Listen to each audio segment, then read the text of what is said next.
Yesterday, investors found out that two members of the Bank of England voted for a rate cut by 0.25%. As a result, the pound sterling rose special interest among market participants. So the sterling is going to be an asset for active trading from the first day next week. Are there any other events to impact on the British pound? Let's watch a video calendar on InstaForex TV channel. On Monday, the economic calendar contains crucial information on the UK economic growth. So, traders will get to know GDP data for September, preliminary GDP for the third quarter, including an annual growth rate. Analysts share pessimistic forecasts predicting another negative figure on a quarterly basis.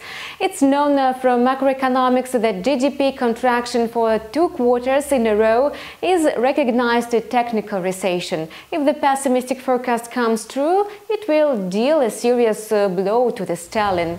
Nevertheless, the British pound could win back some of the losses next day in case of strong data on the UK labour market. The consensus suggests a decline in the number of unemployment claims that will indicate robust employment growth. Besides, an average earnings index is likely to show the same pace of wage growth. Such news could revive optimism on the British economy. On Wednesday, investors are anticipating a report of greater importance, that is consumer inflation data.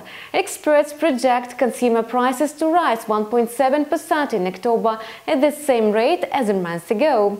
In other words, inflation has got stuck below the targeted level of 2%. This will be weighty argument for a rate cut. Remarkably, some officials of the UK Monetary Policy Committee has already advocated for monetary easing. In this context, the pound sterling is said to accrue losses. A decline of the sterling could be subdued by weakness of its counterpart. On Wednesday, the United States is due to release a similar inflation report. Experts also predict a flat dynamic. The consumer price index is expected to grow the same, 1.7%.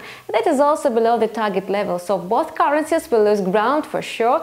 The question is which one will fall deeper. Apart from the above set events, it would be a good idea to take notice of other macroeconomic data. On Monday, the UK will post data on trade balance and industrial production. On Tuesday, traders speculating on the euro are going to study surveys by ZEF experts on economic sentiment in Germany and the euro area. On Wednesday, investors will find out a final CPI for Germany. You were watching Forex Trader Calendar on InstaForex TV channel with me, Kate Stichina. We wish you profitable deals.